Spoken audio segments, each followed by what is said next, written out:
I took French classes when I was in school. Never really finished any, but I'm good enough that whenever I'm in Montreal, I can at least hail a cab and carry on something of a hockey conversation with the cabbie. So here's what I'm going to do today to try to prove that. I'm going to count to 9 en français. 1, 2, 3, 4, 5, 6, 7, 8, 9. Good morning to you. Good Friday morning. I'm Dejan Kovacevic of DK Pittsburgh Sports. This is Daily Shot of Penguins. It comes your way bright and early every weekday if you're into football, baseball, and other sports that don't involve the French language. I also offer daily shots of Steelers and Pirates in the same place that you found this. Penguins 9, Les Canadiens 2. Unbelievable. They scored so many goals that Noel Acciari got one. They scored so many goals that Matt Nieto got one, his first in 405 days. And good for him, too, by the way. I definitely didn't want to see him be the guy that was inserted into that lineup instead of Jesse Puljujärvi, but the guy has worked his rear end off to come back from not one, but 2 reconstructive knee surgeries. They scored so many goals that Brian Rust had a hat trick, and I still think Rickard Rakell was the better player on the night. That's how this went. Well, they both had 4 points, Rust with 3 goals and an assist, Rakell with 2 goals and 2 assists, but Rakell did some ridiculous things.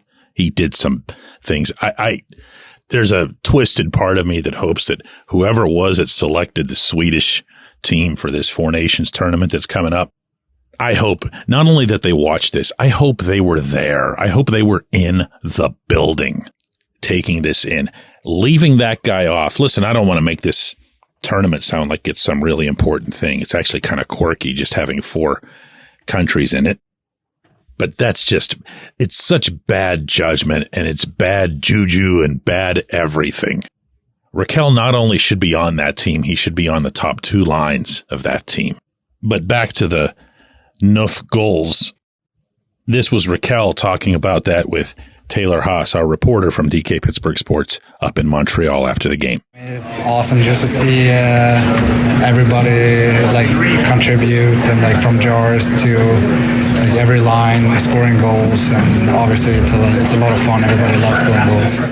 There were so many plays. There were so many plays that were made, and I'm just talking about the creative stuff. I'm just talking about the fun stuff that in a lot of ways it served as maybe a necessary reminder that for as lousy as most of this season has been, that it's been rooted, the lousiness, on the back end and on the defensive lapses and on the lack of responsibility with the puck.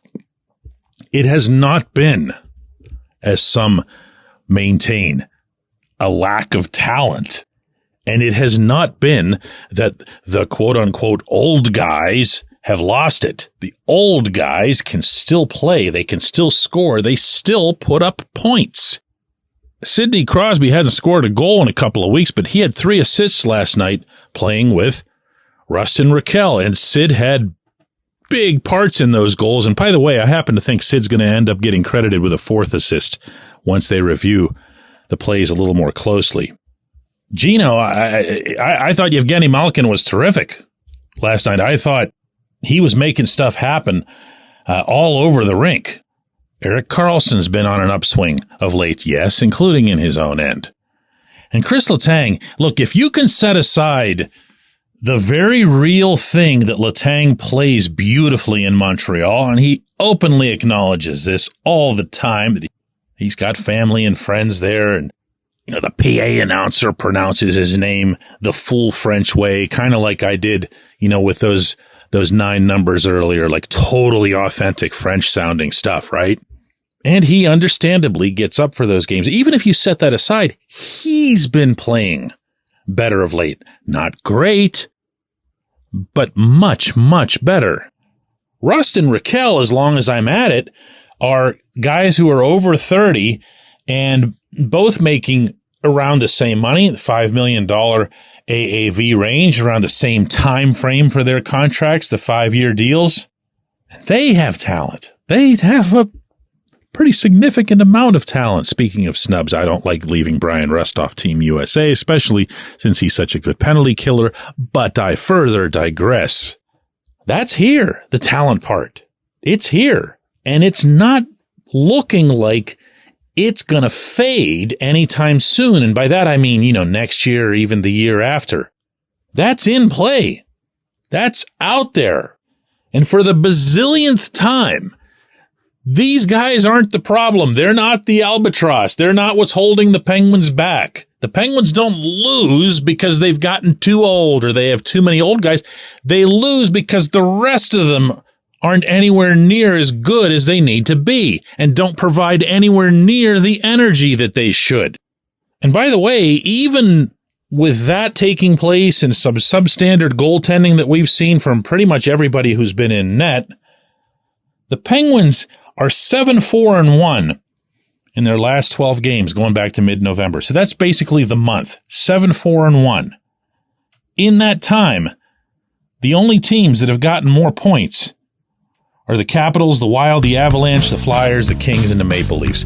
6 teams, and 6 other than the Flyers, pretty good teams. So there's something there, There's still actually plenty there. Just need to, do that stuff around them. When we come back, J1Q.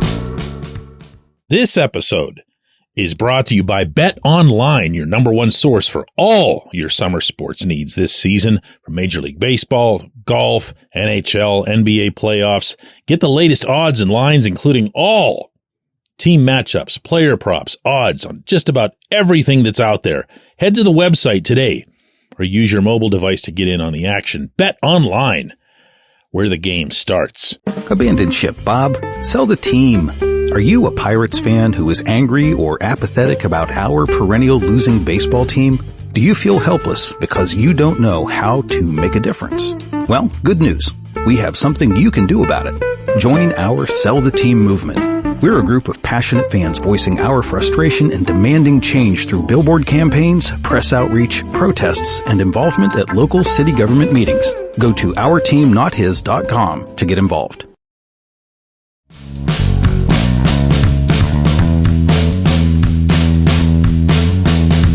Today's J1Q comes from Jesse. He asks, DK, the Penguins are at 2+ fully healthy seasons of Sid and Gino. What's changed? Are they playing a less risky game? Are opponents respecting them more at their older age? Is it the new strength and conditioning coach that Kyle Dubas hired, or is it just dumb luck of not having one of their own teammates taking slap shots into their head? Ooh, Blake Lizotte catches a stray here. Not the first stray he's caught, though.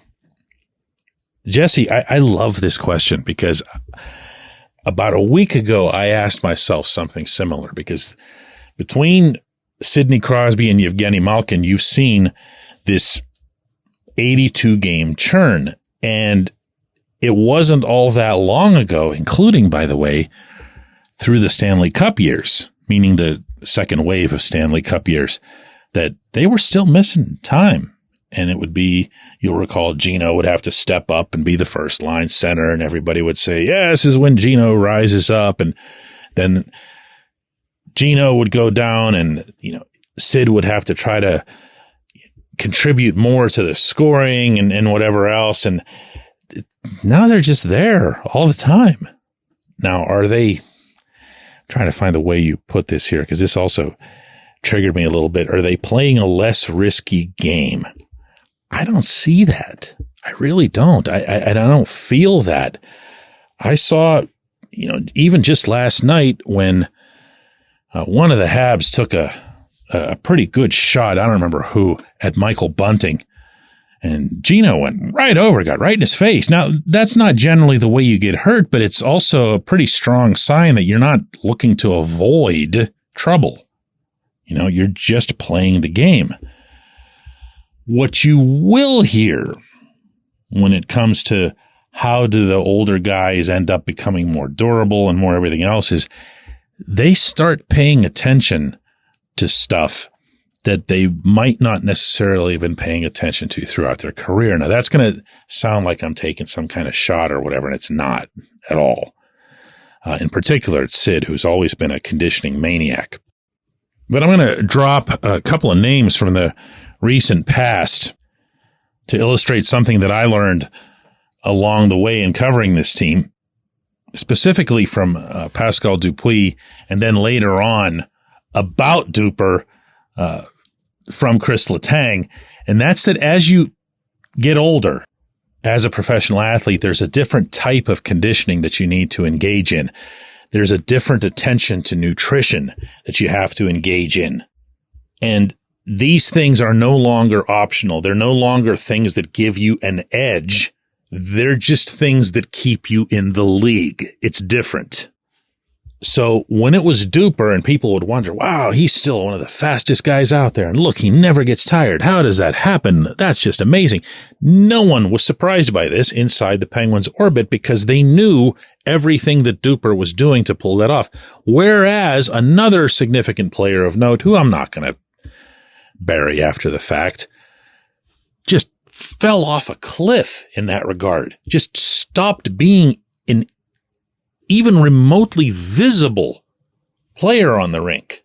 Why? Because he wasn't doing the same stuff. He was still, well, actually, no, he was doing the same stuff. He was doing the same type of conditioning that he'd always done.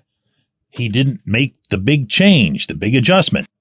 And because of that, he just couldn't stick in the National Hockey League anymore, much to everyone's surprise. So I think it's more that, Jesse. I think it's more that Sid and Gino had himself, by every accounting, a wonderful summer of conditioning, and he's joked about how he's had to do some different things. Really focuses a lot more, by the way, on his legs than usual. And it's funny because you look at Gino, and I'm not talking about in uniform or whatever, but just like walking around in shorts or something, and he's got some pretty skinny legs. It doesn't matter. He's got power in them. He's got both the balance and the power to continue to be a really authoritative skater when he churns. And yeah, all I'll say is that's to both of their credit. That's all. I wouldn't credit anybody for that except for Sid and Gino themselves. I appreciate the question. I appreciate everybody listening to Daily Shot of Penguins. We'll be back with another one of these on Monday.